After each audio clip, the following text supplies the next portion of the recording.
I am your host, John Keene. As always, I would like to thank you guys for joining me. Make sure you check us out. Best Damn Podcast, Twitter, Facebook, Instagram, Twitter, The Real Best Damn, other one's Best Damn Podcast. If you don't see the blue check, it's not us. Check out our latest videos. We got new stuff posting all the time. All the links are in the description box down below. If you'd like to donate support to the channel, links are down there as well. You can get subscriptions and all kinds of cool stuff. Today we're going to be talking about circumambulation. I know that this is like a really out there one for a lot of you, like especially whenever we get into Freemasonry and masonic symbolism and rituals and Luciferianism. I think it gets a little bit, tricky because so many people are still caught in the religious paradigm, right? And that's kind of I think that's one of the harder ones to break out of, right? Is organized religion. Whenever we are pursuing spiritual enlightenment and awakening, because we're so ingrained, into our spiritual beliefs, it's like a familial thing. You'll have people in your family like, we're Christian in this family, or we're Catholic in this family, telling you what the expected belief is or belief system is.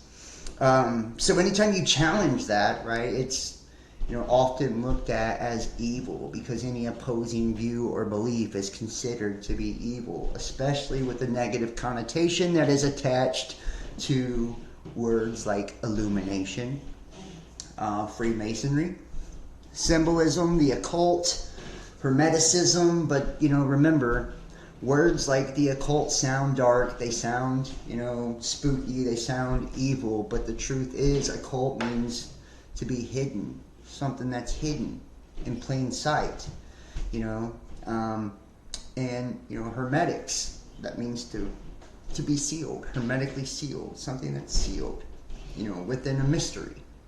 And that's what's really cool about this, because the mystery ultimately is you, right?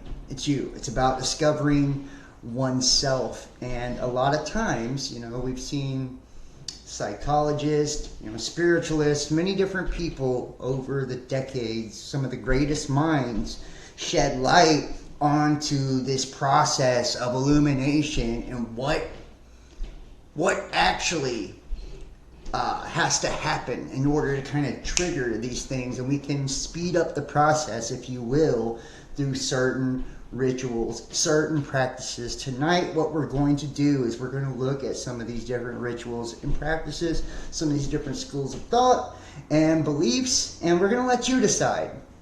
As always, we're going to let you decide, is this bullshit? Is it not? Is circumambulation, is this something that really could work? And do we see this? And I believe we do. We see this reflected or projected into our society in a variety of different ways, like everything. And we're going to, here, matter of fact, let's go ahead and get into it right now. Let's go to the definition first of circumambulation. And I feel like I had it over here, right here. Circumambulation. Let me say thank you. Big ups to everybody for joining me live. Please make sure to hit that like. Give us a thumbs up. Share this link. That way other people can check it out. So if you belong to like Facebook groups or anything like that. If you are watching on Twitter or Instagram or any of those, please make sure to follow. Click the notification bell. Hit the like. And if you'd like to book your own personal tarot reading, we do the readings. You can check out those videos as well. All the links are down in the description box down below. Circumambulation. Circumambulation, from the Latin circum, or around, right? Like a circumference or a circle. And ambulatus means to walk.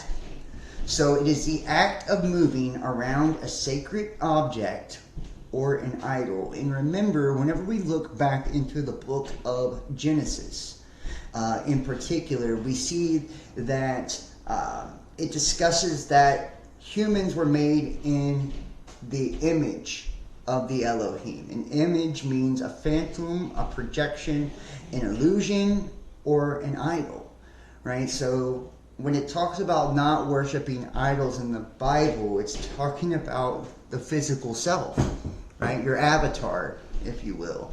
This, the illusion, which is a self, the specter, which is a self.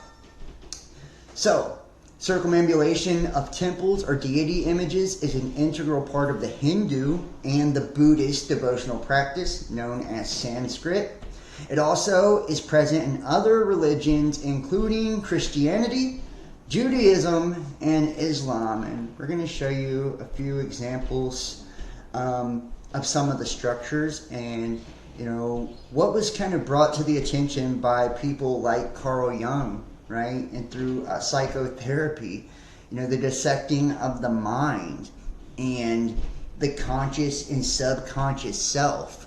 Circumambulation, and we see this also through Freemasonic rituals where they will act out different processes akin to cycles or orbits or circles, right? Where they are, in essence, walking it out in real life in a physical representation, acting it out in ritual form to give power or attract it on a metaphysical level. They're trying, you've heard as above, so below, as below, so above, right? As it is on heaven, as it is on earth, same principle here. It's saying that we can bind something down here and it will be bound in the spiritual realm, or vice versa. You see people trying to bind something spiritually to bind it physically, because our realities, are go hand in hand. And everything you see on earth is, especially in a spiritual way of looking at things, operates in cycles. We see cosmic cycles from 3,600 year cycles to 7,000 year cycles, 12,500 year cycles, 24,000 year cycles, right? Catastrophic cycles. And then you break it down into centuries and decades and zodiacal cycles, right? And that would, be why we have things like the age of Pisces ending, going into the age of Aquarius. These, that's a precession of the equinox. So everything's flowing in cycles. And then you look at the solar system or the sol system, and you see that all of the planets are also operating on orbits, which is in essence they're cycling around, one another. They're moons, they're all cycling around the sun. The sun is cycling around the galaxy's you get with the super galaxy, you get what I'm saying? So it's like everything is, synchronized, if you will, working in this cosmic circle, right? The circle of life. That's why you see in symbolism, a lot of times you'll see the serpent or the dragon devouring its own tail. This is akin to the infinity symbol, the Vesica Pisces, reincarnation. It's got a million different variations, and we can get into the alchemy of this and the numerology of this and all of that as we go through this tonight. But ultimately, that's what these depictions are, right? Is circumambulation, the process of working your way from the outside inward, right? And what are you trying to find by going inward? Well, you're trying to find the true self, you, the center of you, that divine spark, God, if you will, Christ, if you will. And a lot of people believe, especially within the mystery schools, that through rites and through rituals, that we can bring about or trigger different levels or degrees of this process and kind of, speed it up. And this is what you would call in Rosicrucianism as spiritual alchemy, right? And this is also practiced a lot within Hermeticism as well, mentalism as well. And this spiritual alchemy is converting of iron to gold, right? The physical lower self, the ego, the persona, the mask that we wear that makes us all an individual, our shadow, our image, our idol. Convert that into spirit or Christ consciousness. You know, and there is a number of processes that take place within that, and that's why you see so many different correlations. You'll see it astrologically connected, where there was a reflection taking place in the stars of what's going on within each and every one of us. A collective level, our organs correlate to all of this. That's why you see consciousness reflecting within itself, because this pattern, this sequence, this golden ratio, right, that's within each and every one of us. It's almost like a cheat code, if you will, to enlightenment or illumination. And that's what a lot of the ancients were describing within their spiritual practices, right? You see the Muslims circumambulating the Kaaba, right? Practice of Kabbalah, same thing, you know. The Saturnian cube, Saturn, representing, you know, the All-Father or the Father. This is a six-sided cube. It's hexagonal, right? And 6 represents the physical self, right? The physical body.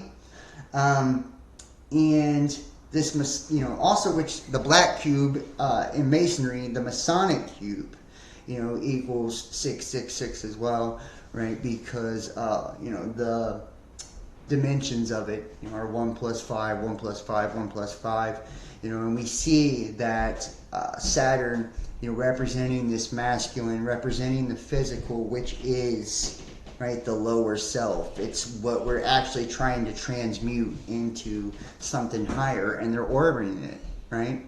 They're circling around it like in an orbit, like the rings around Saturn, like satellites or moons, right? And they are ritualizing this process of circumambulation, right? Getting closer and closer to touch it, you know, as they move around this thing. And you can see here, right? Different, and this is engraving showing the circumambulation of the entered apprentice degree in Freemasonry. So, like I said, when the entered apprentice comes into the room, and I'm going to show you videos of this too, right? They're blindfolded and they walk around the room making this, you know, this figure 6, right? The 6 figure within the room, and they say different things, and they're called back out to, and they're asking for permission to enter, and it's symbolizing a spiritual thing that's taking place. So, just putting that out there. So, and we're going to look at a million different versions of this.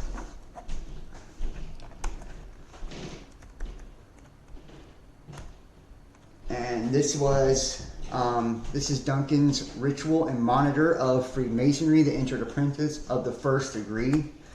And this shows you they assemble in a room well guarded from all Cowans and eavesdroppers in the second and third story, as the case may be, right? In the second and third story representing the degrees, you know, there's 3 degrees, of some building suitably prepared and furnished for lodge purposes, which by Masons term the ground floor of King Solomon's temple. And remember, King Solomon was the wisest man to ever live, and he used demons to build his temple, right? Demons are demonstrations of our persona. They're masks that we wear.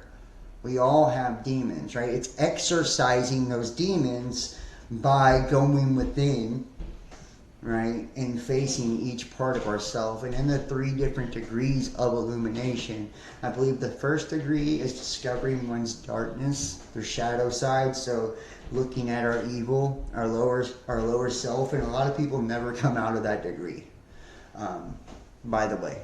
So if you ever are trying, you know, an initiate of the flame, or trying to discover the master keys for yourself, and not everyone has to swear an oath in order to do this process, with lots of study. You yourself, you know, could do this too. But you see a lot of people in this first degree or first layer of this process of circumambulation, that first trip around, right? They get stuck in the muck, you know, of their own darkness. You know, it's like we're not taught to be, you know, to have shame when it comes to our darkness or fear of our darkness, but to essentially look at it in the mirror, look at it right in the face, and to you know, explore it. You know, to explore it and see where it comes from, where it originates. And this is, you know, where we get into things like Hermetic principles or Rosicrucianism, where, you know, the mental alchemy takes place. Learning how to control one's thoughts, learning how to control one's emotions, learning how to be incredibly intentional with your words, with the things that you allow in your mind, you know, the things that you put in your body. Essentially, you know, what we're trying to do with this process of, and if you think about karma, you know, karmic cycles, you hear a lot of this talked about, especially in tarot and things like that, astrology, where we constantly repeat cycles in our life. Have you ever got a karmic partner as like a boyfriend or a girlfriend? It's like the same type of person over and over and over, you know, and you hear, oh, well, you know, you got a soul contract for this. And it's like, a lot of times you'll be fed the same situation over and over until you do something differently. Until you have learned from the experience, you know, you've gotten closer to self. You've discovered why you are attracting people like that or experiences like that. What you are doing to enable that or to cause or create that, and you're changing the behavior, and, you know, in a sense you're gaining wisdom or knowledge, you know, and it's ultimately about yourself, which allows you to understand the rest of the world better and allows you to have better control. You know, that's why it's self-mastery. It's not about mastering everyone and everything else. It's like getting a grip on you, your energy, because then you get a grip on what you attract, right? So, because the primary law is frequency, right? The primary law is frequency. So, you know, working on ourselves, you know, starting by taking apart our thoughts, right? Taking our thoughts captive, you know, and, you know, not allowing negative shit to creep in, negative, you know, thoughts, negative self-talk, any of that, and not allowing it to become emotions, and understanding where our trauma and our wounds and all of that come from on an emotional level too. You know, going back and healing all of that, you know, is kind of like some of the, you know, the very beginning stages of a lot of this. And I can tell you, whenever you go within yourself and start looking at these things, and this is triggered within you, this process of awakening is triggered within you, you're going to meet your demons. You know, wherever those traumas are, wherever those experiences are, wherever those cycles are that you need to overcome or learn through, that's where you meet your demons. And by demons, I mean, these are, you know, archetypes or character defects or attachments that we have to things that are toxic or bring distortion into our life and into our vibration.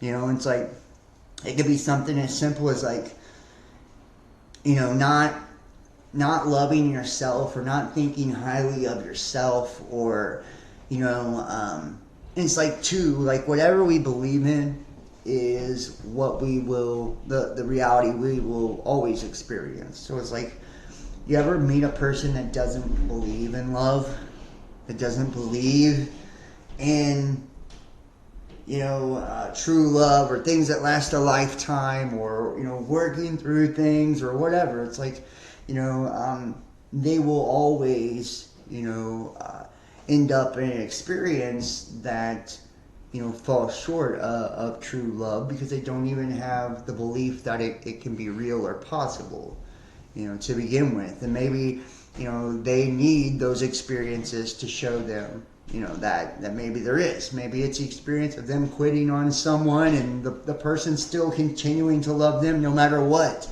you know, will prove to them that true love exists. Whatever it is, it's like whatever your belief is, you know, the universe has no choice but to show you evidence of, you know, what you believe things to be. Now, we are going to move forward here.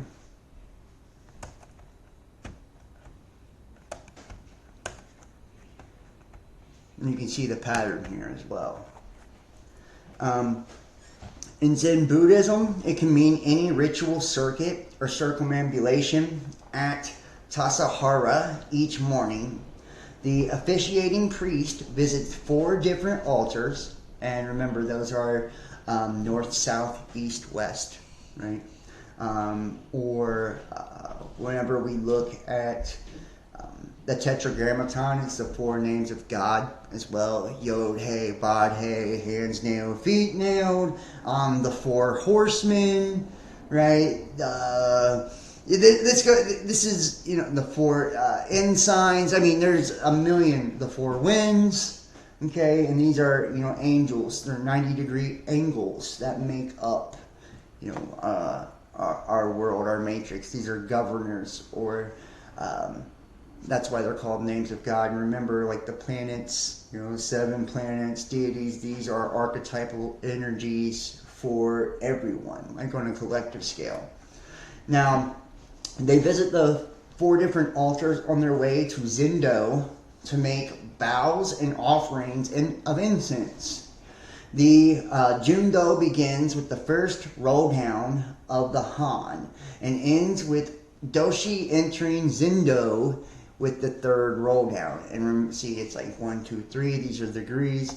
After offering incense and bowing to the altar, the Doshi walks around the Zendo behind the meditators in what is called the Kenton, the inspection of the sitting platform, and he passes each resident, raises their hands without bowing, the joint Doshi sitters in mutual acknowledgement, blah, blah, blah. Then Abrahamic religions and the Catholic Church, priest sometimes circumambulates an altar with incense and with a thurible. Also with some Catholic shrines, in tradition, the circle of the object of the place, usually relics of a saint or an image of Jesus or Virgin Mary. Often this is performed 3 times, once again the 3 degrees, as a reference to the Trinity and the Tridentine Rite. The elements of bread and wine are also incensed before the consecration by encircling them twice counterclockwise, once clockwise. And, you know, the counterclockwise, like the left hand, the right hand, like I said, the 1st degree is about discovering darkness. The 2nd degree is merging darkness with oneself. And the 3rd degree is coming to the light, you know. And like I said, it's kind of like a loose outline. But that's kind of how it works. And I mean, it goes on and on. The candidates of Freemasonry.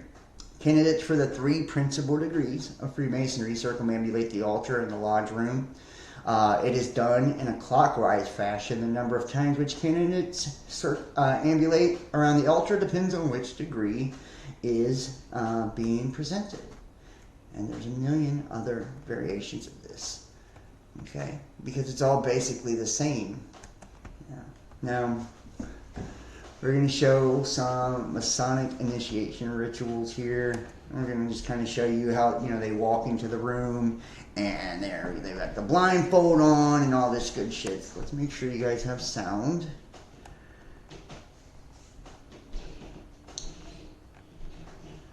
And everybody, please hit that like if you are in the chat and all that. It really does help me. So. Sayın Serdar Büyüküstün, göğsünüze dayanan ve bir elinizle size yoklatılan şeyin ne olduğunu söyler misiniz? Metal bir parça, kılıç. Sayın Aykut Erensoy, göğsünüze dayanan ve bir elinizle size yoklatılan şeyin ne olduğunu söyler misiniz? They use fuck it. We're just standing here in the center of the great architect of the universe. I swear with all my wish and will. Simgesiyle burada bulunan mason topluluğu önünde kendi istek ve gururumla içtenlikle dolu olarak söz veriyorum. Düzenli olarak katılacağım. Bu şok görüntülerin hemen ardından yayınlanan diğer çekimlerde ise Türkiye Masonluğu tamamen deşifre oldu. Bu görüntülerde yalnızca 33. dereceden masonların katılabildiği şeytana tapma ayini icra edildi. Ayini yöneten büyük üstad, locanın ortasında kesilen And this is supposed to be like high-ranking ritual that you see here. I don't know. You know, obviously, these are old films here. So, And a lot of people, you know, don't like Masonry, so, because they believe that ultimately this true light, and according to people like Albert Pike, the godfather of Freemasonry, is Lucifer. So Lucifer is a Latin name for the morning appearances of the planet Venus. It corresponds to the Greek name Phosphorus, or light bringer, and Eosphorus, or dawn bringer. The entity's Latin name was subsequently absorbed into Christianity as a name for the devil. Modern scholarship generally translates the term into the relevant Bible passage, Isaiah 14:12, where the Greek Septuagint as morning star or shining one rather than a pronoun. Lucifer is found in the Latin Vulgate. The word Lucifer refers to Jesus in the Latin Vulgate. Refer to Jesus. The word Lucifer is also used in the Latin version of the Exultet in the Easter Proclamation as a name for the devil in Christian theology. The more common meaning in English, Lucifer is a rendering of the Hebrew, which is Hillel. In Isaiah, given the King James Version of the Bible, the translated version took the word from the Latin Vulgate and translated the word Lucifer, meaning morning star, planet Venus, or light bringer, light bearer. And a lot of times you will see Lucifer also depicted as, you know, the Baphomet. And this is the mixing of, you know, the two natures, the light and the dark. You see, as above, so below. He's got two representing the two pillars, right? The duality, the sun and the moon, you know, mammal, reptile, you know, the tits, and, you know, he's got a dick, and then you see the caduceus here, the horns, you know, he's got this, you know, the 6 God, the 5 God. I mean, it's got all of it here, right? And it's representing the duality, and it's like about finding the middle path or the narrow path, right? Which is being neutral in essence, you know. So, which is a powerful place to be when trying to manifest, you know. And that's why a lot of people gravitate towards that, you know. Just to be all the way honest with you, that's why a lot of people gravitate towards that. We're going to look at the rite of circumambulation. And geez, when I do videos, guys, I have to turn off the air because it's so fucking loud. But I shit you not, it gets so hot in here. Most can't read it. What? I don't know what you guys weren't able to read, but I'm trying to read things out loud. Yeah, well, that's why I was reading the parts of the ritual that I could. So, hey, I mean, if you couldn't read it, you weren't missing much. It was just I was reading the highlights. Thank you, everybody, for joining me. Let me go to the chat here. Just say what's up to James Dunn. You're so identical to Baphomet. you definitely are, James. Mist is in the house. Matthew Short, Stool Purger, Kimberly F. Thank you so much for everybody for joining me. I appreciate you guys big time. So thank you. And I am starting to sweat now. So, all right, here we go. Let's jump over here now. Let's get back into this. I just want to say what's up to everybody in chat. Thank you for joining me. And we're going to get into so much of this too, by the way. I've got so much crazy shit. And we're going to look at a lot of this. So, getting hot here. All right. The rite of circumambulation. To circumambulate means to walk round about, which is derived from the Latin word circum, meaning around, or ambulatum, meaning to walk.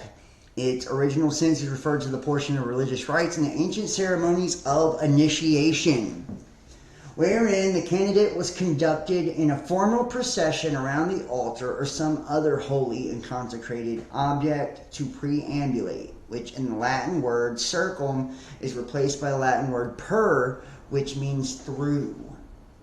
Originally meant walk through, up or down or over, for the purpose of surveying the land or patrolling a beat. Nowadays, perambulate is often used in a general sense, meaning to walk about or around. In lodges of operative Freemasonry and also in the formative period of modern speculative Freemasonry, the clear distinction between circumambulation and perambulation was always maintained in the ceremonials. The rite of circumambulation obviously relates to the circle, which is a symbol of the all-embracing principle of divine manifestation, that is without beginning or ending, being complete and absolute. And remember, a circle is it's a sphere. It's, you know, a cycle. It's a womb, right?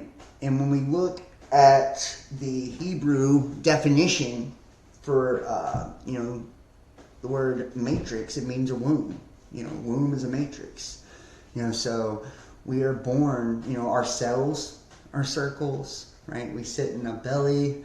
You know, when we're forming our head, you know, and our brain, you know, even down to atoms, you know, molecules, all of this, guys. And then you look at planets and orbits of planets, and, you know, like I said, so everything kind of, you know, falls into this. And then, like I said, things working, you know, in cycles. And speculative Freemasonry is, in essence, you know, gives you more of the freedom to interpret it more loosely, right? So a lot of people incorporate a lot of different schools of thought into speculative Freemasonry.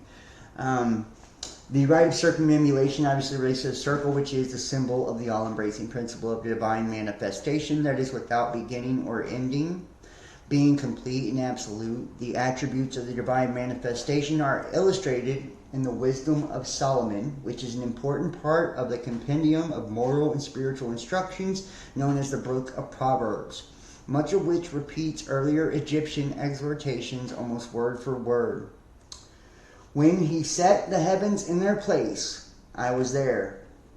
When he girdled the ocean with the horizon, when he fixed the canopy of the clouds overhead and set the springs of oceans firm in their place, when he prescribed its limits for the sea and knit together earth foundations. The rite of circumambulation is also related to the circle of existence, which is a symbol of the passage of the spiritual self through the cycle of life, whence darkness is dispelled and the long upward course of purification is begun, leading towards that perfection which can only be achieved in the life hereafter. The circle is symbolical of and can only be completed by a rebirth, as described in the words of Jesus when he cleansed the temple, which is recorded in the following words of John 3:7-8. You ought not be astonished then when I tell you that you must be born over again. The winds blow where it wills. You hear the sound of it, but you do not know where it comes from or where it is going. So with everyone who was born from the Spirit. And he's like, you know, he's telling you, how do you know, how you understand heavenly things if you don't even understand the things of this earth, right? And if you think about, like, the esoteric nature of Scripture and all of this, it's like, you can't even understand, like, the metaphysical explanation, like how the stuff works in an earthly sense. How are you going to understand on a whole different level? You know, it's like you don't even get what's going on here. You know, how are you going to get what's going on inside? You know, it's like you got to know yourself first. And then once you understand how you work, you see everything in your reality as a projection of you, right? And it follows those same principles. You know, those same rules. You know, it's absolutely crazy. Now, originally, circumambulation was only performed in a lodge in relation to specific preparation and examination of the candidate prior to his obligation to ensure that he was properly prepared and a fit and proper person to participate in the ensuing ceremony. This procedure reflected the combined symbolism of the circle and the circle of existence, which was intended to remind the candidate that his upward course of purification was beginning. All other movements in the lodge were made by the most direct and convenient route, which clearly distinguished the rite of circumambulation from routine movements and emphasized the importance of the rite. This visible distinction is still maintained in lodges of operative Freemasons and also in the lodges of speculative Freemasons that follow either the emulation working or some of the old Scottish workings. Nowadays, the word circumambulation has almost disappeared from use in speculative craft Freemasonry, and perambulation is usually used to describe all movements in the floor of the lodge. In the 18th century, the development of the rituals of speculative craft Freemasonry was at its peak. At that time, the Masonic scholars who prepared the rituals gave clear and conventional explanations of the ceremonials, which left no doubt of their intention that the rite of circumambulation should represent toilsome progress of humanity. And think about that, right? Collectively, we go through cycles too, you know? Advancing from barbarism to civilization and from ignorance to enlightenment. This advancement will ultimately lead us from the profane earthly existence to a state of perfection in that grand lodge above, eternal in the heavens. Although they are not identical with the rituals now worked, some of the very old catechisms and lectures clearly indicate that the early ritualists visualized the progression of candidates through the 3 degrees of speculative craft Freemasonry as a symbolic journey from the profane world to a spiritual paradise, typified by the progress of the priest through the several compartments of King Solomon's temple. And I'm just going to keep it real with you guys. I have honestly been thinking about putting together my own little mystery school for years now.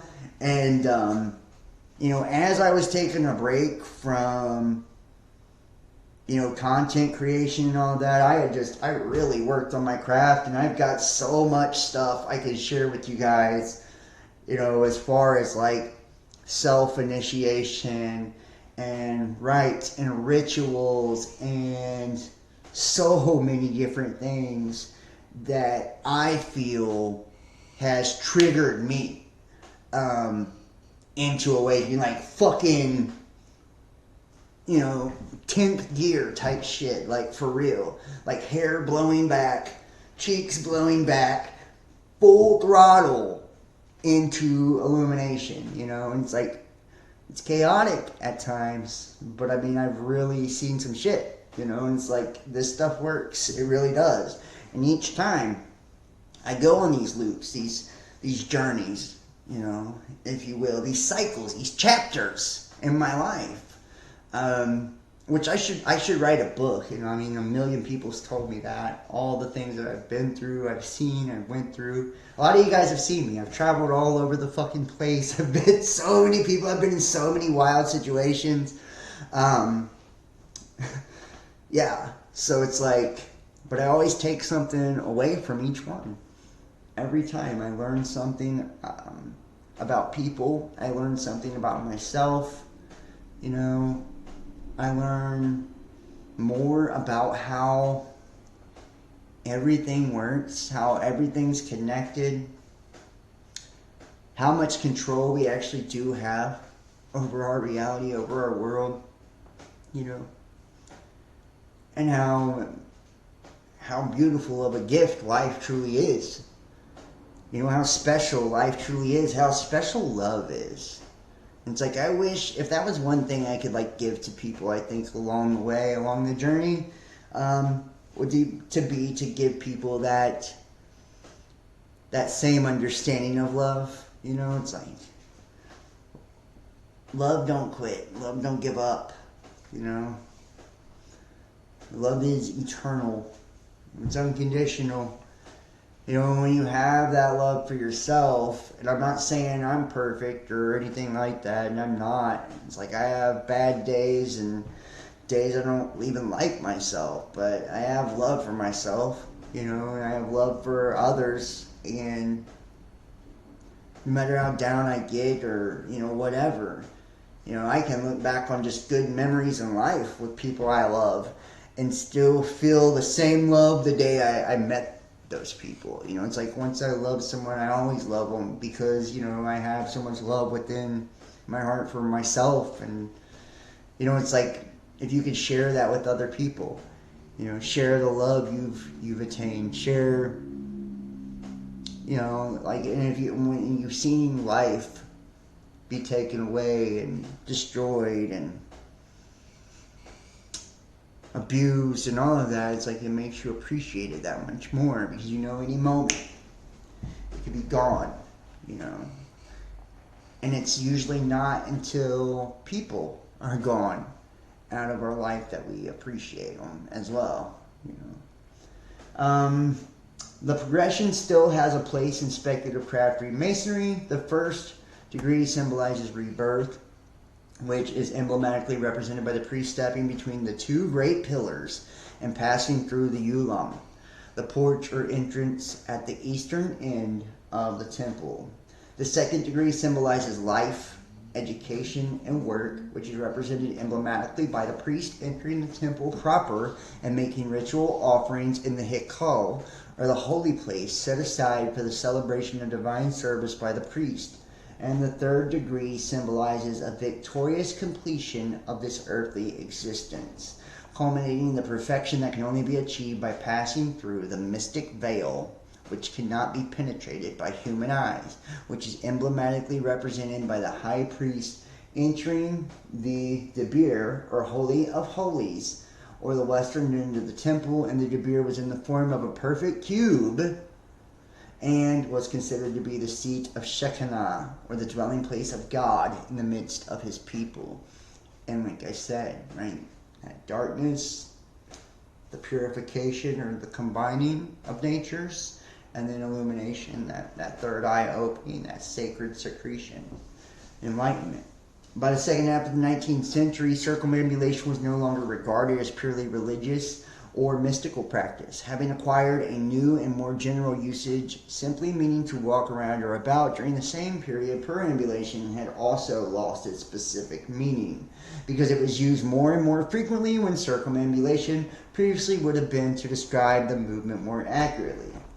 The influence of Egypt, or the explanation of the first tracing board, states the usage and customs among Freemasons have ever borne an affinity to those of the ancient Egyptians, while other statements in the ritual suggest a direct and continuous link between speculative craft Freemasonry and the workforce that constructed King Solomon's temple in Jerusalem. And just to kind of state this too, ancient Egypt, you think about the Egyptians, right? This derives out of the Babylonians. This derives out of the Sumerians, right? Mesopotamia, So these practices, in essence, a lot of people believe come from the gods, right? The fallen,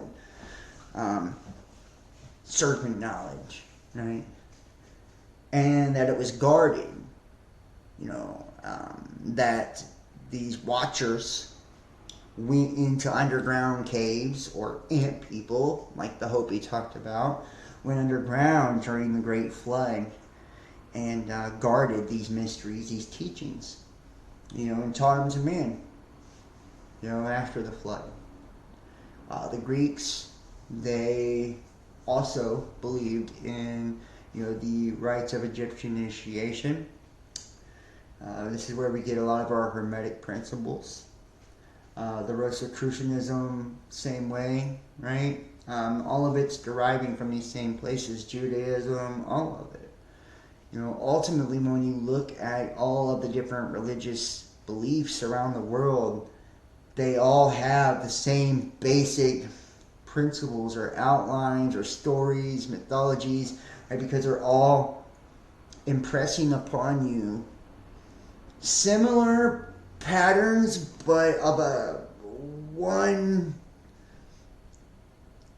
or more variations of something meant to initiate you or trigger that initiation within you, And this is just and religion does it in an exoteric, external way. So everything's externalized. God's in the sky, right? Angels are physical beings, and so are demons, and all of that, right? Like, we see a very different viewpoint of that. And then you get into the esoteric, and we see that Christ is within you, right? God is in you, demons are in you, right? Like, all of this becomes internal, and right, and that begins this, this journey of learning the self, the different pieces of self. Now, the ritual and ceremonials that constitute speculative craft masonry were not derived in a unique system from remote antiquity, whether Egyptian, Hebrew, or otherwise. In fact, speculative Freemasonry developed progressively through the ages as a natural consequence of the ecclesiastical environment in which succeeding generations of Freemasons worked. The fundamentals of modern speculative Freemasonry evolved directly and indirectly from the practices and symbolisms that had been used in the earlier lodges of operative Freemasons, although the speculative aspects were expanded. Thus, the spiritual doctrines embodied within the Masonic ritual are extremely ancient, having been influenced by the teachings of many religions from time immemorial. Foremost among those influences in the ancient religions of Egypt. The oldest written records that have of any of the ancient religions are those from Egypt and are known as the pyramid texts. These texts are the hieroglyphic inscriptions in the pyramid of Unas, Teti, and Pepi, in particular, all of which are located in the vicinity of THGROUGH, and the date from 2300 BC to about 2100 BC. And before and during the 5th and 6th dynasties of Egypt, however, philological studies show that the original composition of these texts may have been conservatively dated at least to the pre-dynastic period. Yeah, they're definitely conservatively dated. It's much, much older. All the texts above show the ancient Egyptians' religion was founded on a belief of the circle of existence that commenced with the birth and the spirit and then progressed through a life on earth. It was believed that the divine spirit, or the Ka, accompanied the earthly body, which also had a soul, the Ba, right? Ka and Ba. And early life was terminated with a physical death, followed by a descent into the afterworld of the terrestrial kingdom, where the heart was weighed and the soul was judged. If the soul was not found wanting, the culminating events of the circle of existence were resurrection and ascent into the heavenly duality, which are referred to in the following words of the pyramid text of Teti. Rise up, thou Teti, stand up, thou mighty one, being strong. Sit thou with the gods. Do thou that which Osiris did in the great house of Anu. Thou hast received thy Sahu, and thy foot shall not fettered in heaven, nor shall thou be turned back upon earth. And it makes me think of your foot should not strike a stone and all that from the Bible. And if we kind of break this down a little bit, stand up, thou mighty one.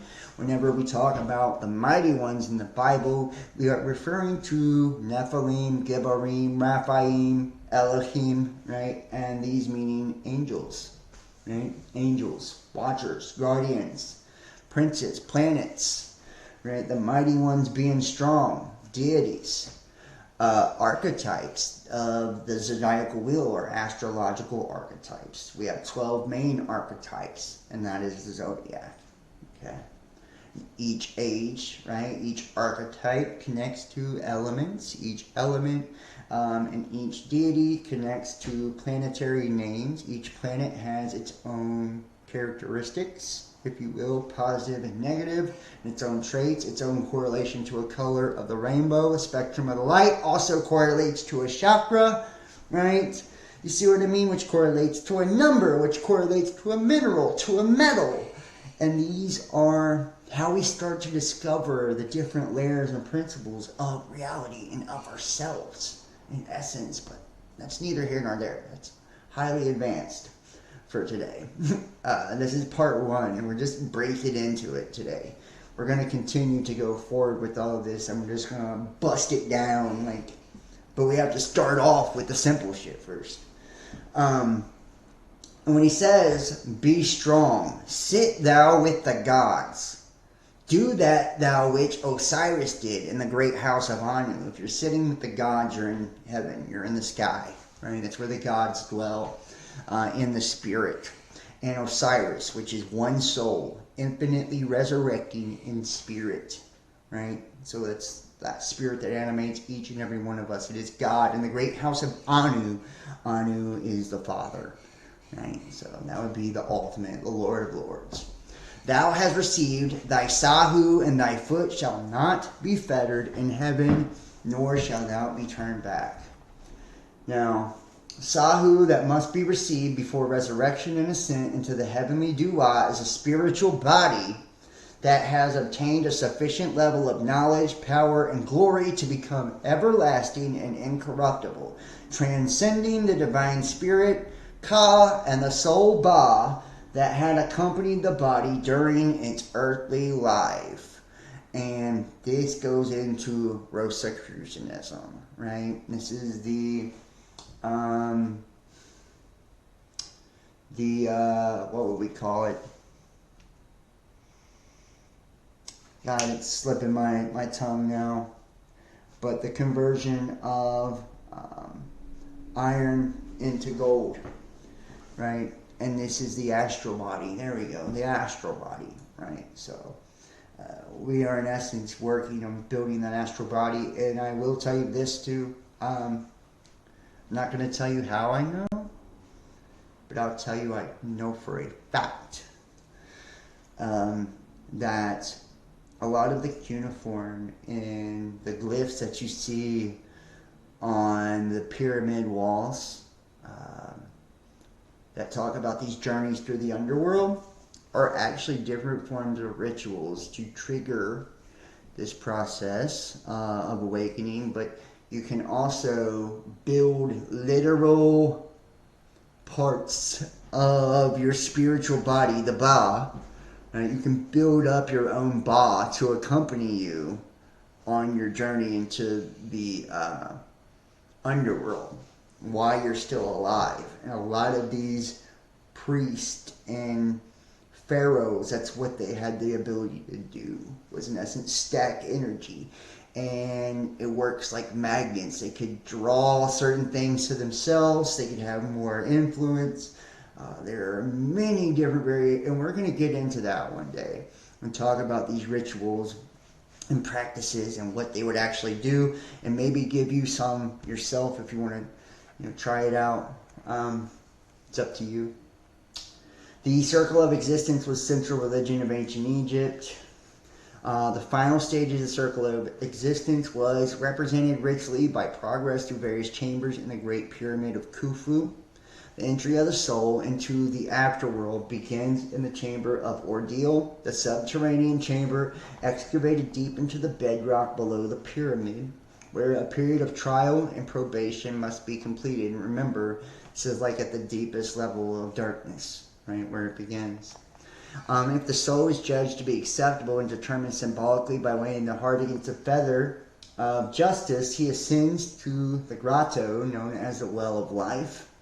And just under the base of the pyramid, then the soul must reflect upon its passage through the life on earth before being allowed to ascend into the chamber of regeneration and rebirth, which is called the Queen's Chamber in the Great Pyramid. After regeneration and rebirth, the soul must undergo a final period of purification in the Hall of Truth and Darkness, which is the Grand Gallery in the Great Pyramid. And after purification, the soul enters the Chamber of Resurrection, which is the King's Chamber in the Great Pyramid, whence the Sahu, or enlightened soul, returns to God in the heavenly duat, thus completing the circle of existence. The ceremonials in modern speculative Freemasonry include the symbolic element of the circle of existence. And I'll tell you this, the Emerald Tablets of Thoth as well also have a lot of different rituals in it as well. That's what he's describing, going under the Great Pyramid, talking about ascending to heaven and all of that, right? These are just all rituals,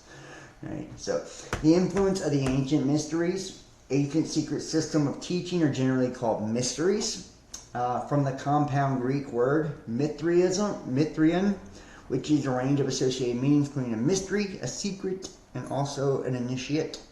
The mysteries have existed in all parts of the world and in all periods of its history. They taught suitably receptive in individuals about human nature and human destiny by imparting to their prepared minds what was known about human life and divine things, but they withheld the multitude who, lack of education and understanding, might process those teachings or might use the esoteric knowledge for perverse purposes.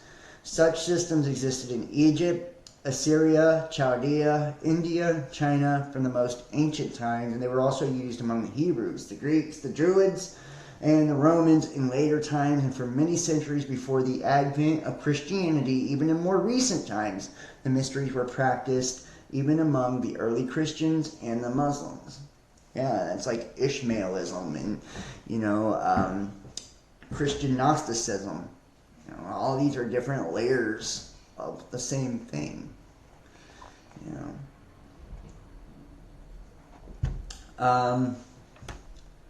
And initiation in ancient mysteries is represented of a spiritual rebirth for which the candidate was required to undergo appropriate preparation and purification.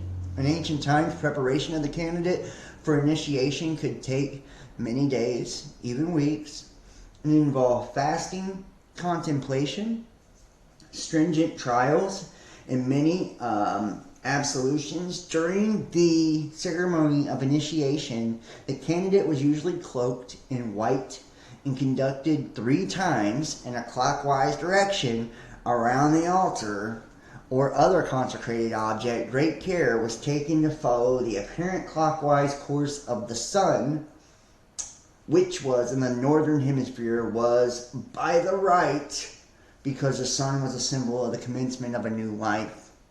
The circuits were always commenced in the east, which is regarded as a source of light, thence passing through the south. And think about this, the east, which is the air or Aries, prince of the power of the east, right? Aries, Marduk, right? We see this, and he's known as in ancient Egypt as the god of the sky, and all of that. Well, we look at that because he's Ra, right? The sun god as well. And to the south, the west, and returning to the north and the east, which was esteemed by the birthplace of God, and hence a logical place to seek spiritual rebirth. Many famous persons were initiates of the ancient mysteries, and destruction comes from the east as well, right? Why? Because it's destruction, death, and rebirth, including Aristotle the philosopher and scientist, Euclid the mathematician, Plato the philosopher, Pythagoras the philosopher and mathematician, Socrates the philosopher, St. John, St. Paul, and many other well-known teachers. The Druidical mysteries in the ancient Celts were similar to other ancient mysteries, except that the initiate robe incorporated 3 colors that they considered to be sacred. They were white, which was a symbol of light, blue, which was a symbol of truth, and green, which was a symbol of hope. And as well, when we look at these colors, they also represent, green is emerald, which is truth, which is Lucifer. You see what I mean? So they have multiple meanings. Okay, and you learn that when you get deep into this stuff. The tricolored robe was to change to green robes towards the completion of the initiation ceremony, which was emblematical of the candidate's expectations of further enlightenment. In the next stage, which was equivalent to the second degree in speculative craft Freemasonry, the candidate wore a blue robe, emblematical of his search for the truth of life. And in the final stage, which was equivalent to the 3rd degree in Freemasonry, the candidate wore a white robe, which was the light of knowledge for the ultimate object of his quest. And when the candidate successfully completed the stringent trials associated with the final stage, he was crowned with a red tiara, which symbolized the purification, regeneration of his soul. In the beginning of each session, the worship the Druids rededicated themselves. And when the priest made 3 clockwise circuits around the sacred central cairn, followed by all the worshippers, and commencing from the east. And looking at this Brahmanism, I'm not surprised with, Brahm, the bull god, or anything like that as well. Aspects revealed to Hindus and hidden or esoteric faith of the mysteries. Brahmas, on first rising each morning, rededicate themselves by facing the east and during the sun. So you see, it's kind of like the same thing, no matter which school of thought you kind of look at. And I'm going to go, where's it at here?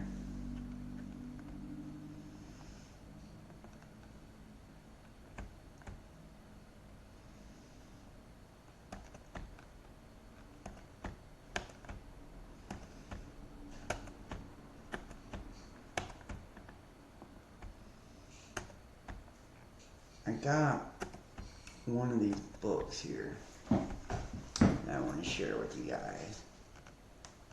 Yeah, the Complete Golden Dawn System of Magic.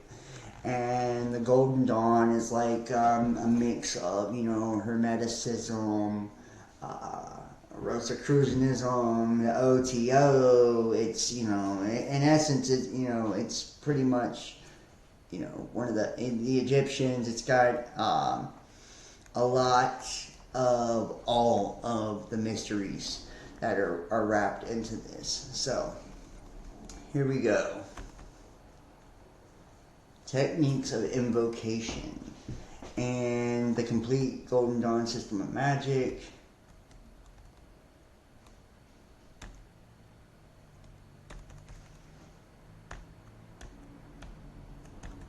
Let's see if we can.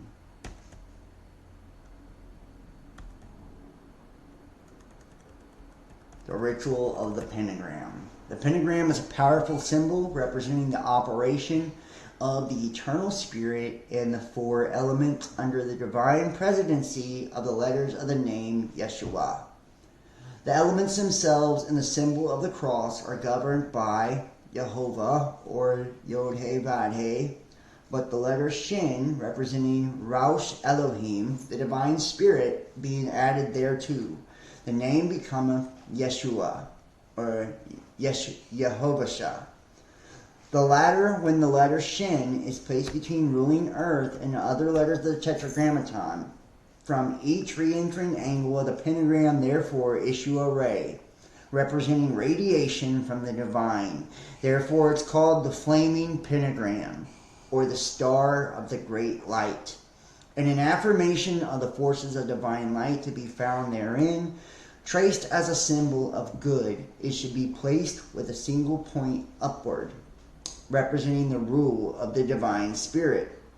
For if thou should write it with 2 points upward, it is an evil symbol, affirming the empire of matter over that divine spirit which should govern it. See that thou dost it not. And a lot of people have pointed out my old set that I use for YouTube. There's like, oh, you got a pentagram in the background, right? And the pentagram represents, you know, a pentacle in the tarot, but it's a starfish body, right? It's the 5 senses. It's your head, your 2 hands, your feet, right? It's the self, the physical self, the star, which, you know, in the practice of the Lima, you know, we are all stars. Stars are heavenly bodies or angels, right? And a lot of the schools of thought believe we are the fallen angels, you know. So, stars are also planets. Alright, so there we go. They're telling you, don't put it upside down.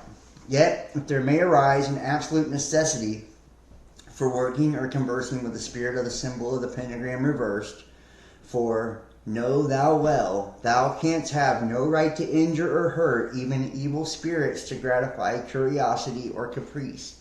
In such a case, thou shalt hold the blade of thy magical sword upon the single lowest point of the pentagram, until such a time thou shalt license him to depart. Also revile not evil spirits, but remember that the Archangel Michael, of whom St. Jude speaketh, when contending with Satan, durst not bring a railing accusation against him, but said, the Lord rebuke thee. Now if thou wilt draw the pentagram to have by thee as a symbol, thou shalt make it of the colors ready taught upon the black ground. There shall be the sign of the pentagram, the wheel, the lion, the eagle, the ox, and the man. And those are the 4 faces of the cherubim, right? 6 wings, 4 heads, right? Representing 4 symbols, right? Like these are getting into, and these are angels, right? These are getting into different forms of us, you know, in the spiritual realm as well.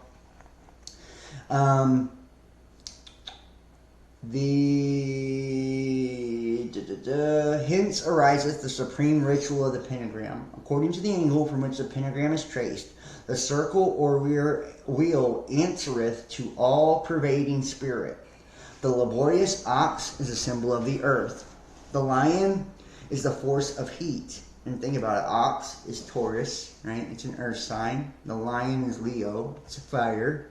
The eagle, air, and water. Flying aloft as with wings, is vaporized by the force of heat. The man is the air, subtle and thoughtful, or Gemini, penetrating, hitting things. At all times complete the circle of the place before commencing an invocation. It's showing you how to draw it here.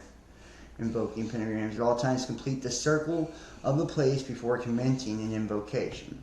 The current leading from fire to air, from earth to water, are those of spirit. The mediation of active and passive elements. These 2 spirit pentagrams should proceed and close invocations as the equilibrium of the elements and establishing harmony on their influence. In closing, these currents are reversed. And I've showed you guys, and this is spirit banishing, and this is spirit invoking. So this is how you invoke. This is how you banish. So one is open, one is closed. Okay, and you use this shit on, you know, your own. I am not responsible, you know, I am not responsible for anything that anybody does with this shit. Straight up. If you don't know what you're doing, you shouldn't be fucking with this. Just to be honest. We are just demonstrating and showing you how ritual is used to call upon or awaken a spiritual process to take place in your life. The hexagram ritual is a powerful symbol representing the operation of 7 planets under the presidency of the Sephiroth and the 7-lettered name, Aurorita. The hexagram is sometimes called the signet star or symbol of the macrocosm, just as the pentagram is called the signet star or symbol of the microcosm. Aurorita is a divine name of the 7 letters formed of the Hebrew initials of the sentence. And you can do this too. You can take like letters. And I did this in Liber Null, the Psychonaut book. We did a video on this before, how we showed you could write something down you want to manifest. And you cross out all the doubles of the letters and you form a new word, and then that word becomes something you can speak and invoke and write it on things and put it on things to telegraph and bring power to that. And you'll know the meaning of this word, right?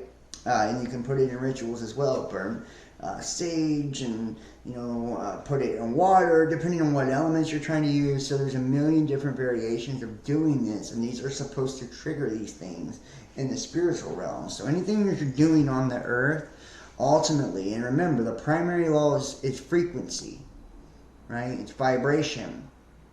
So these are opening spiritual doors, if you will, to quicken you spiritually, to take away barriers from you and your negativity. That way you can face that darkness and transmute that energy into light.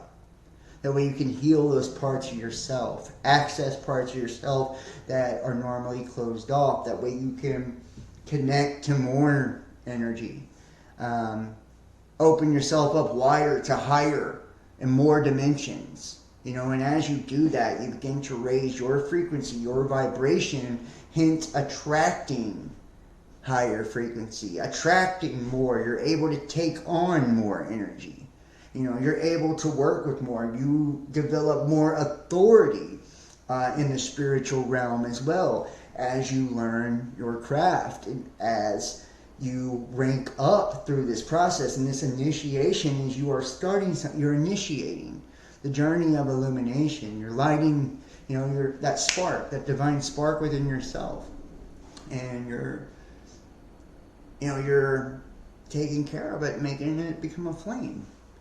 You know, and it's something that burns within you, you know, and it's like you have to be willing to go on every plane of reality. You know, whether it's, you know, thought, emotion, you know, writing something down, saying something, you know, ritualistic acts, by walking it out, by, you know, whatever. You know, these are all different ways of demonstrating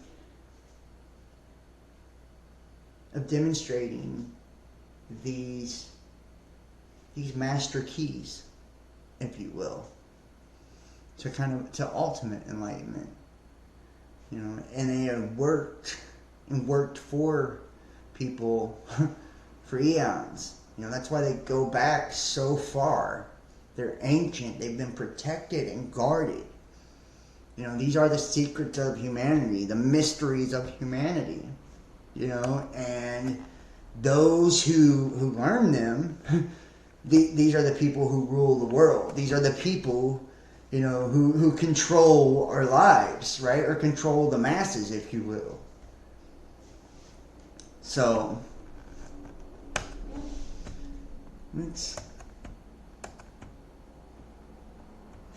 the greatest battle our young adults... Let's see if we can...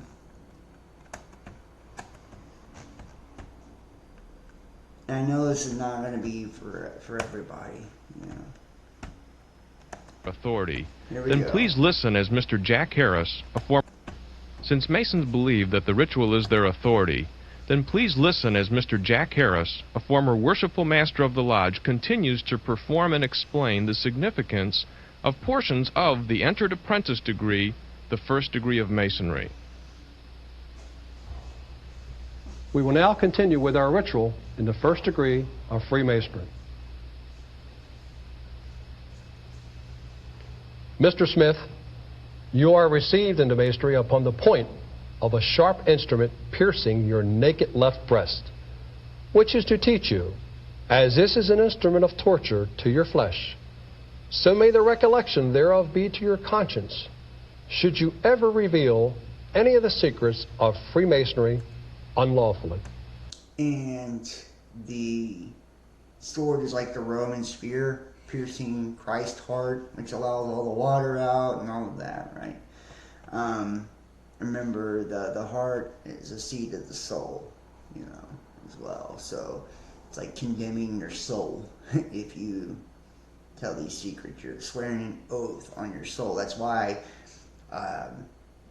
you know, I've never taken an oath. That's why I'm allowed to talk about these things, because I've never sworn an oath. I've never taken an oath. And that's why the Bible says don't swear oaths, right? Because they're serious shit, you know, and you're bound by them. You know, if they use their methods, you're bound by their oaths, their you know, their rights. Also, representing, and there was another version of the way this goes too. It says, may the leaden bullet strike me, or the poignard stab my heart before lightning strike me off my horse, or something, if I utter these secrets. And I think that's actually for the Illuminati, but these are all variations of the same thing.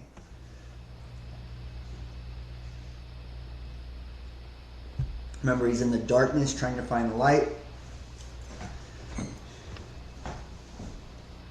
Vouchsafe thine aid, Almighty Father of the universe, to this our present convention, and grant that this candidate for Masonry may dedicate and devote his life to thy service. Endue him with the competency of thy divine wisdom, that by the secrets of our art he may be better enabled to display the beauties of holiness of thy holy name. Amen. Mr. Smith, in times of imminent peril and danger, in whom do you place your trust? In God.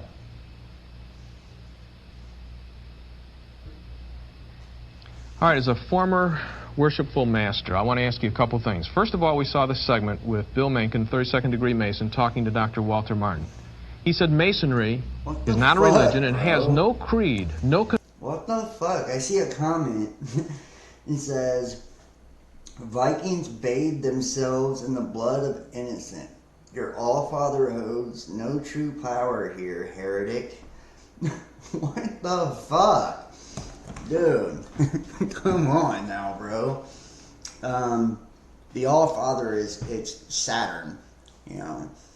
When it comes to the Vikings, that's Norse paganism, you know, and they have their own version of these things, and their deities or gods were also the planets as well. You know, we've discussed all of this. It all boils down to the same thing. I mean, you know, your Jesus ain't got no power either, if you want to be all the way real with you. You know, just saying the name Jesus don't mean shit. You know, that wasn't even his true name. You see what they actually have in these books. It's Yeshua, right? Or Jehovah, right? Which Jehovah, Jove given is Jupiter, once again.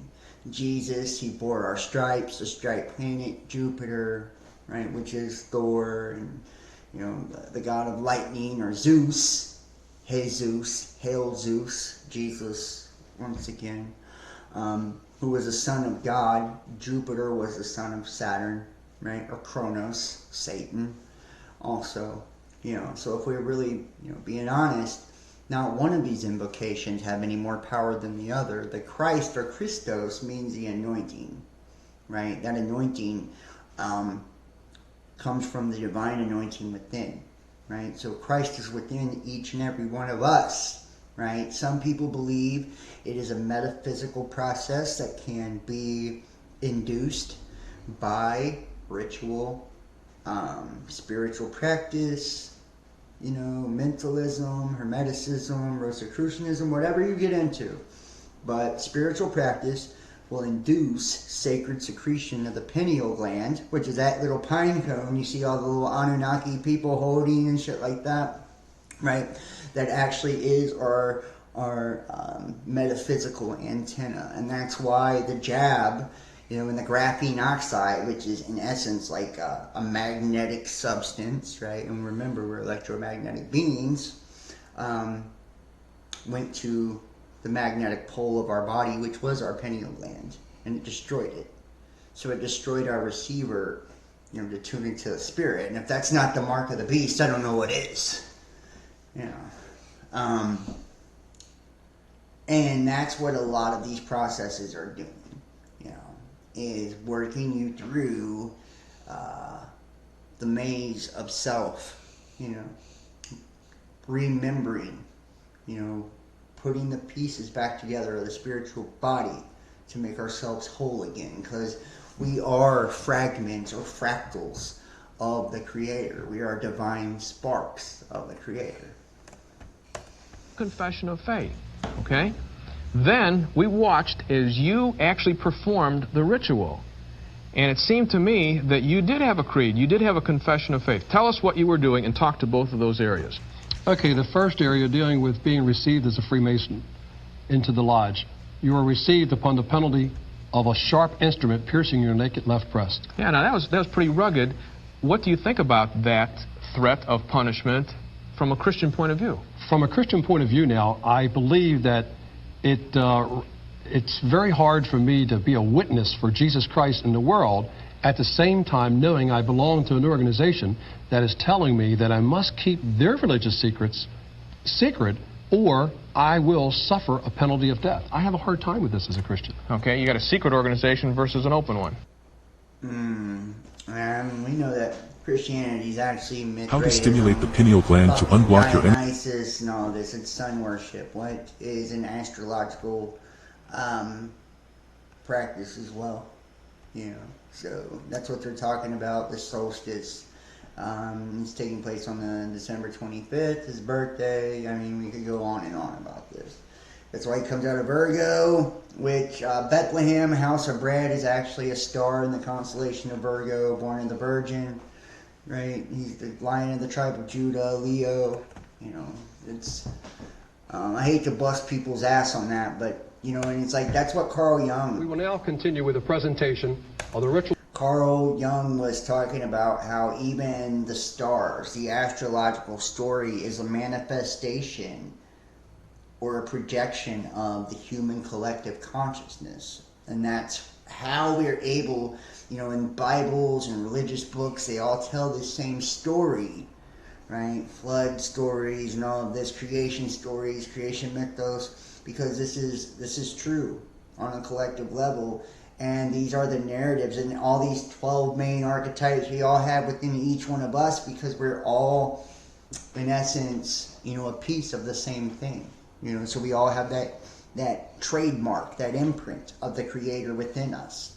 And the Creator has a story, has a narrative, has a character, has all of this, and it's up to us through the way we conduct ourselves, conduct our lives, the type of lives we live, right? And the amount of awareness of all the dimensional aspects of these things are able to bring it all together and activate it, on every level, in every plane within ourselves and within our lives, within our world.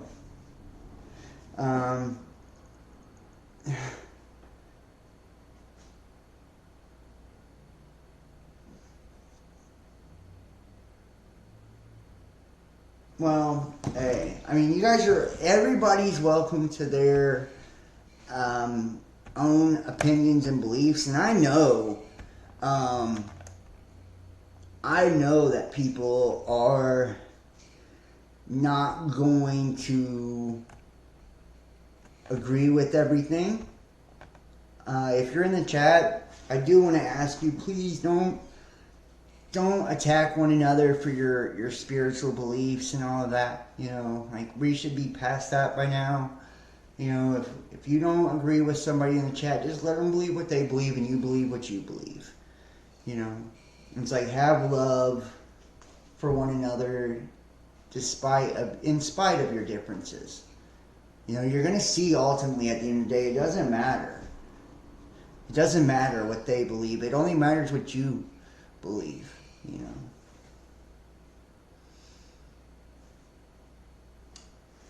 Yeah, no, it's no worries. It's nothing to be worried about or, apologize about. But it's like we should be taking care of each other and looking out for each other and supporting each other no matter what our differences. And it's like, I know not everybody believes the same thing. You don't have to. This is such a we study so many fucking things on this channel. We look at so many different variations of things. It would be impossible to find all of us into the same thing. And a lot of people that's watched me years ago, as opposed to people that's found me recently, are very different. I'm very different than what I was years ago. Some people think I'm a lot darker than I used to be, and that may be true, right? But I definitely, and I was talking to somebody earlier, I did a tarot reading earlier, which people hate me for that.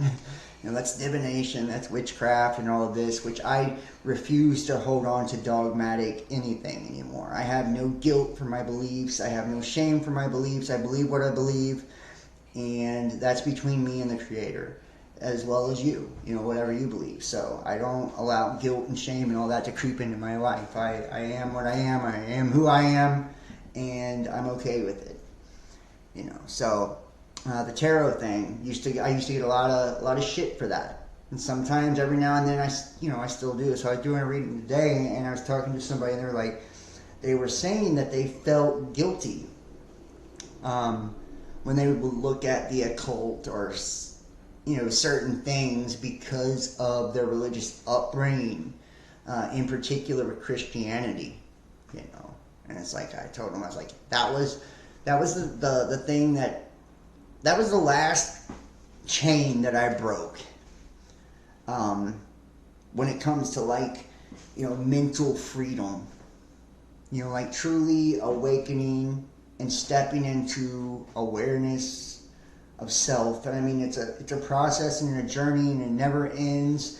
And I thought I was so fucking enlightened, and then I got with my last girlfriend, and you know what? She wasn't enlightened at all, but in certain ways, a person who don't study any of this taught me a lot of things. You know what I mean? So it's like I'm always humbled by a lot of things in life.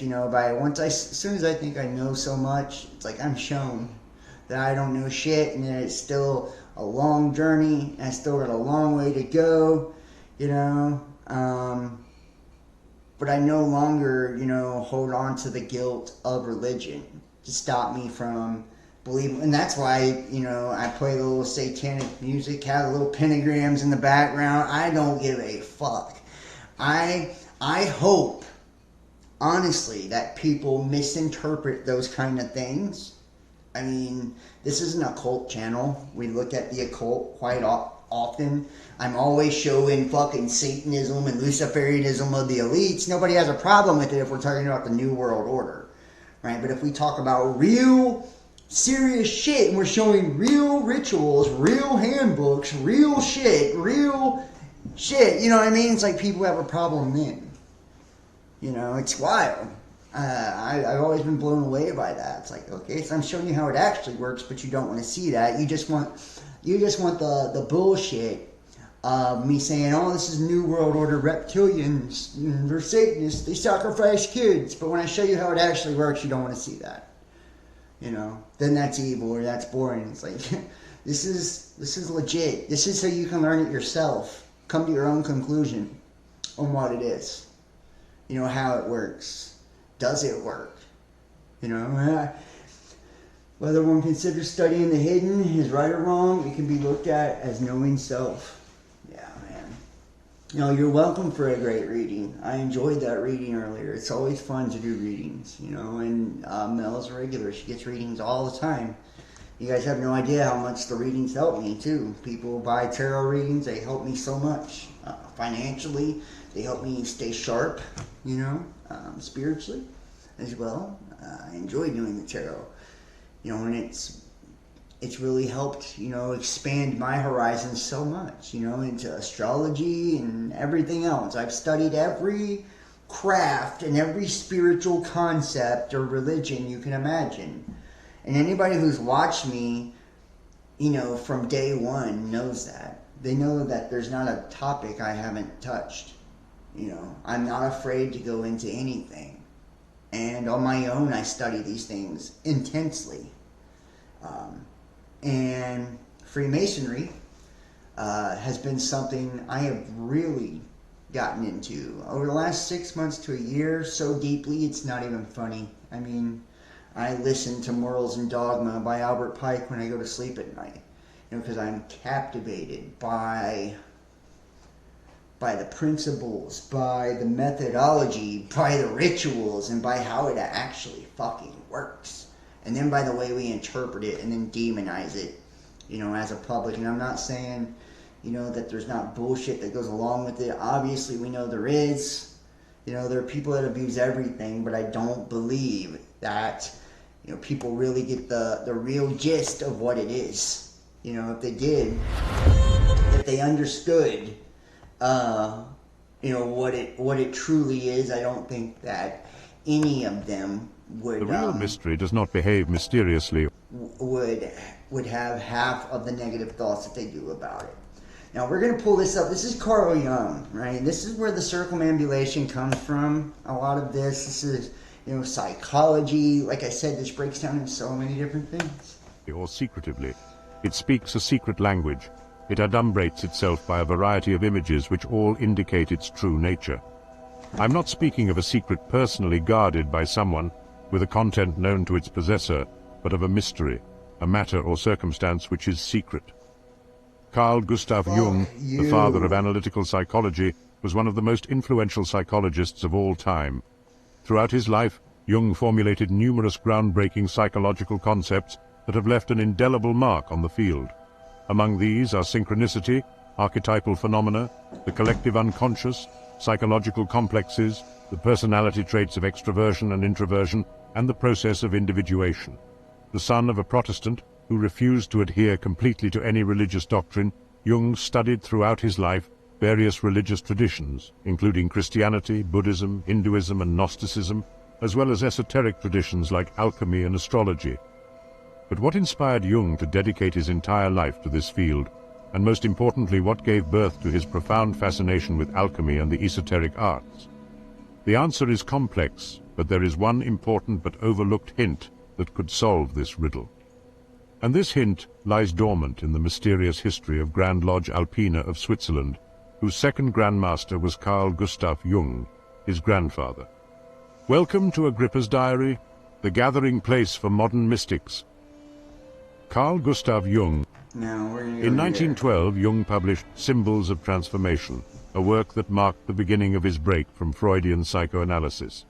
This publication detailed Jung's evolving theories, which focused on the collective unconscious, archetypes, and the process of individuation. The collective unconscious refers to the universal psychological structures shared by all humans, inherited from our ancestors and passed down through generations. Archetypes are the powerful symbols and images that arise from the collective unconscious and manifest in dreams, myths, and cultural patterns. And thank you, moderators. Individuation is the process of realizing one's true self by integrating the conscious and unconscious aspects of the psyche, ultimately leading to psychological wholeness. Jung's approach to psychology differed from Freud's in several key ways. He was more open to the spiritual aspects of human experience and believed that the unconscious contained not only repressed memories, but also creative and spiritual resources. And see the circumambulation, you see the zodiac, the tarot, the astrological archetypes, these are deities, planets, right?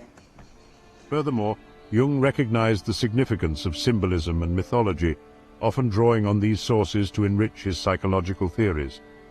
In his later years, Jung conducted extensive research on Eastern religions and philosophical traditions, which greatly influenced his work on the psychology of religion.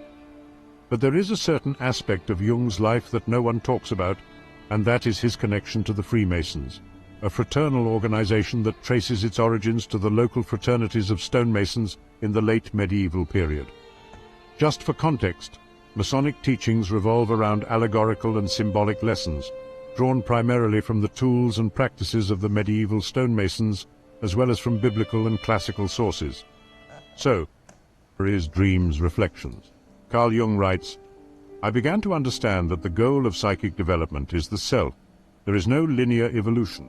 There is only a circumambulation of the self." I began to understand that the goal of psychic development is the self. There is no linear evolution. There is only a circumambulation of the self. So it's like no linear path as given to you by religion. You know, it's just a process. You know, that's why it's a secret, because people don't know the process. They don't know how to begin the process. They don't know the steps of the process.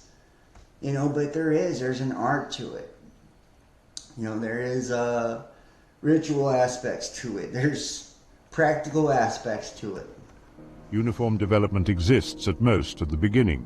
Later, everything points toward the center. This insight gave me stability, and gradually my inner peace returned.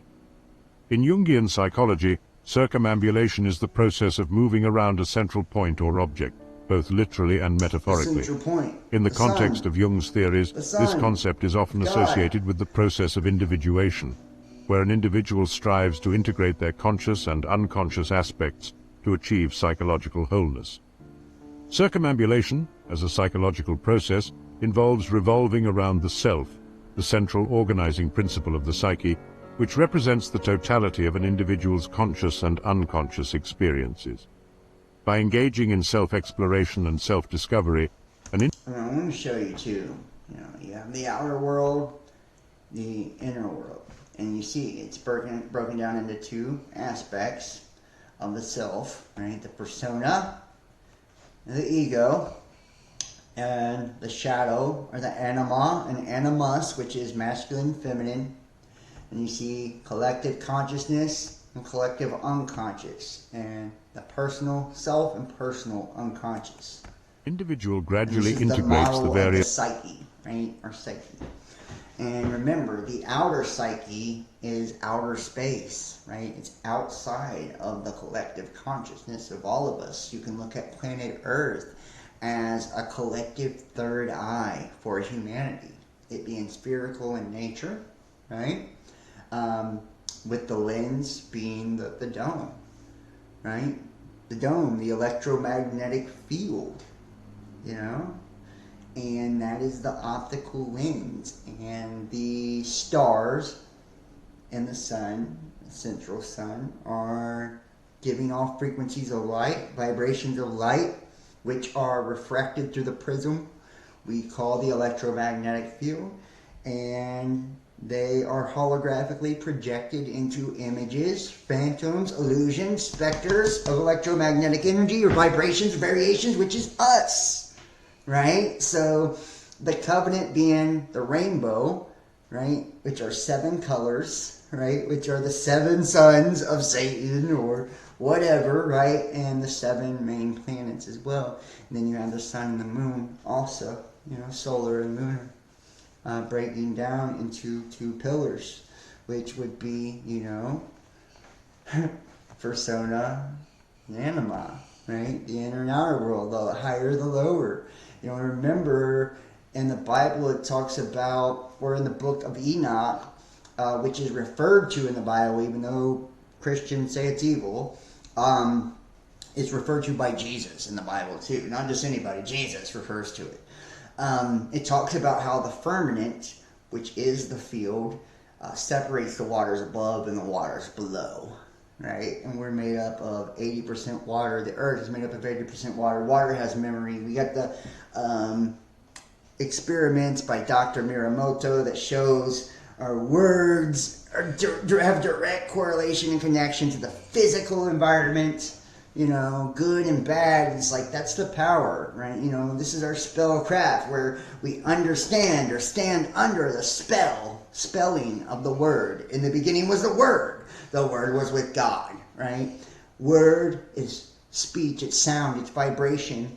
Our physical reality, the image, is sound, and God is light, right? Light and sound, ultimately. And everything we see, this is a reflection of the waters above. So that's why we have that firmament, that lens. And when we perceive images with our eyes, they are upside down. They hit the back of our eyeball and flip the right way up. We're seeing things. This is the upside down. This is the underworld. This is Stranger Things, if you will. Various aspects of their personality, such as their ego, persona, shadow, anima/animus, and the self. This process allows the individual to maintain a balance between opposing psychological forces and achieve a greater sense of wholeness and harmony. Jung believed that the process of circumambulation could be observed in various cultural and religious practices such as rituals, myths, and mandalas. Yeah, you see it, Mecca, These mandala. practices often involve symbolic representations of wholeness, unity, and the reconciliation of opposites. Jung writes, "The union of opposites on a higher level of consciousness is not a rational thing, nor is it a matter of will. It is a process of psychic development that expresses itself in symbols." Jung saw these practices as expressions of the human psyche's natural inclination towards self-integration and the pursuit of psychological balance. And curiously enough, one of the most profound moments of the initiatory ceremony in a Masonic lodge is a certain rite known as circumambulation. The etymology of the word circumambulation can be traced back to Latin origins. It is derived from 2 Latin components, circum and ambulare. Circum means around or about, indicating encircling or surrounding something. Ambulare is a Latin verb that means to walk or to move. In short, it is the act of circling around a sacred object. The interpretation of this ritual is typically understood as a symbolic depiction of life's great journey. We, as humans, enter the world in a state of ignorance and vulnerability, reliant on others for guidance and support. Throughout our lives, we face numerous challenges, dangers, and fears. Circumambulation is often described as a representation of this experience.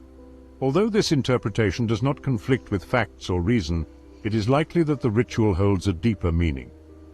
Circumambulation is an ancient and nearly universal practice.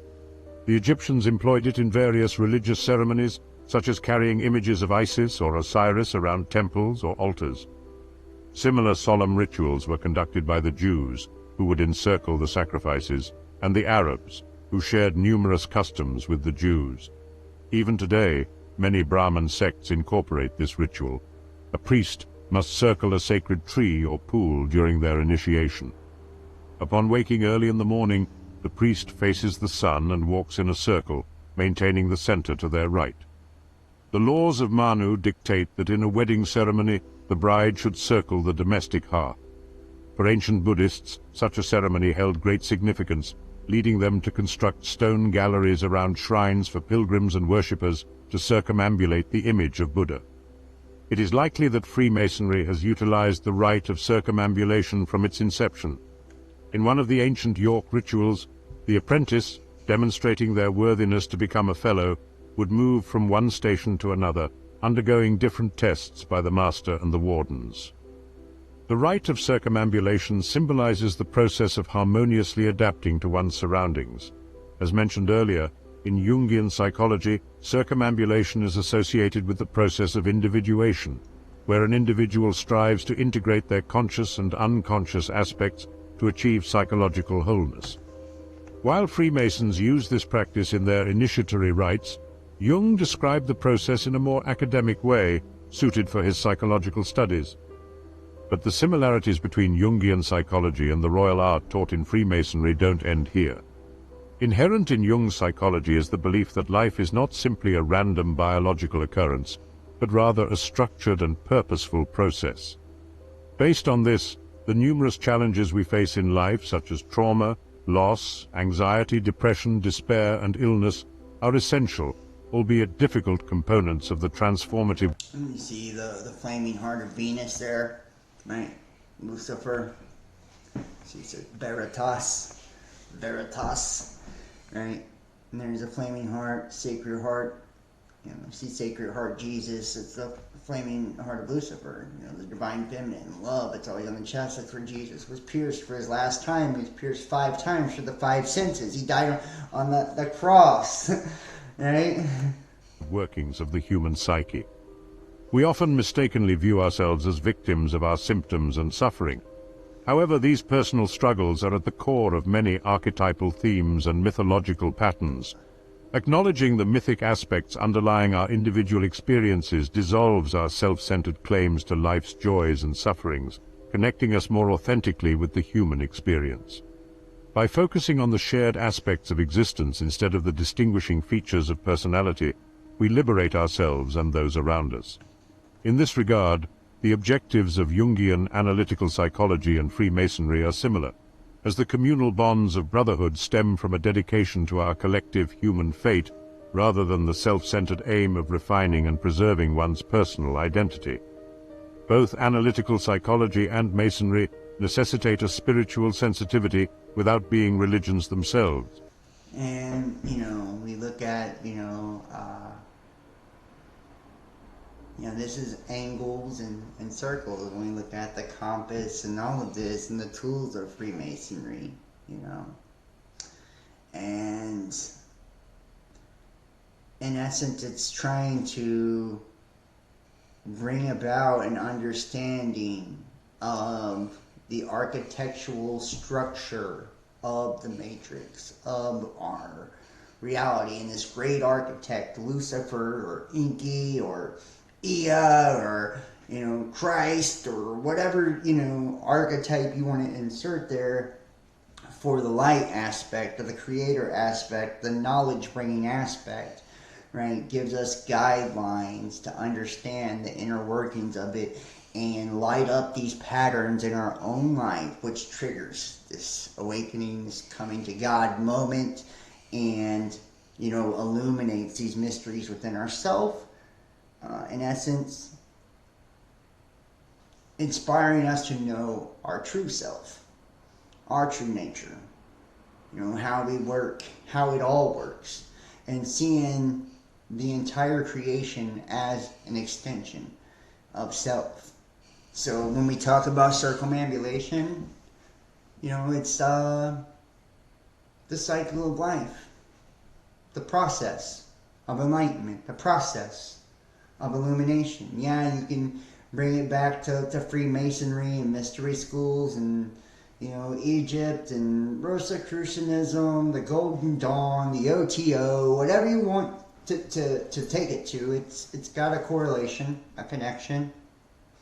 All the religions have an exoteric perspective as well. But ultimately, at the end of the day, whether you're looking at psychology, you're looking at the occult, you're looking at alchemy, right? This key, this master key, is something, if recognized, starts you on the path or the journey that is that downward spiral on the journey in, right? The inner earth, which is you, the inner you. Discovering the self. And remember, the key is to know thyself. Right? Know thyself. You know, it's what we're all trying to do at the end of the day. You know, the more we know and love about ourselves, the more we will know and love about the creation around us.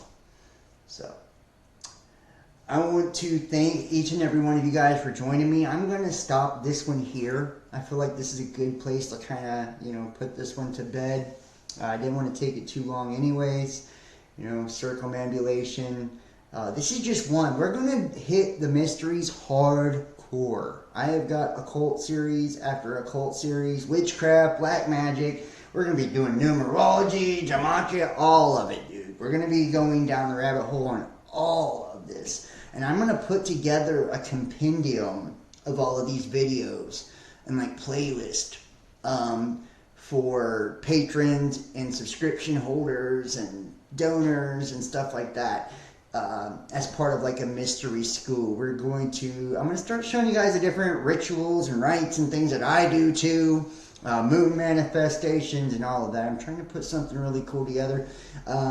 If you haven't checked me out on TikTok. I've been posting lots of videos there. Instagram at Best Damn Podcast, Facebook at Best Damn Podcast, Twitter The Real Best Damn. If you don't see the blue check, we're now verified.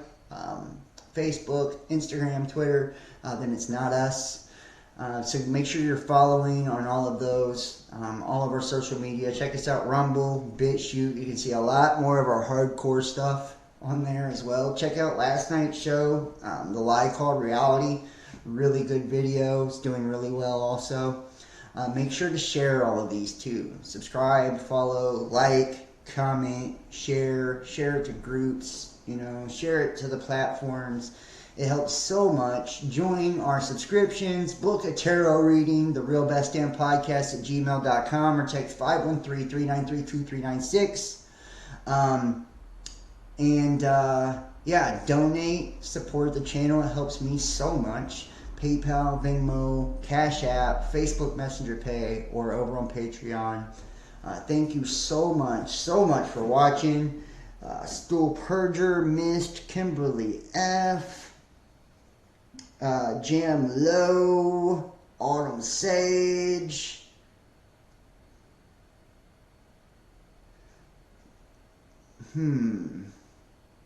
We have to be nice if we're moderators. You can't be timing people out for no reason. Can't be doing that, guys. Matthew Short, Paolo W. I've seen some complaints about my moderators too. Melopedia Britannica, Mark Buchanek. So I'm looking for new moderators. I'm looking for people to fucking join me on a lot of this stuff, you know. So whatever, help me with that. You know, they deleted our Discord, and I'm trying to figure out new ways we can do private content and just bring so much more. I've been working my ass off on the shows, so, you know, go check it out, man. Donate, support, share, subscribe. Alright guys, thank you so much for watching. I love you, and I will see you next time. Y'all have a wonderful, wonderful evening. Peace.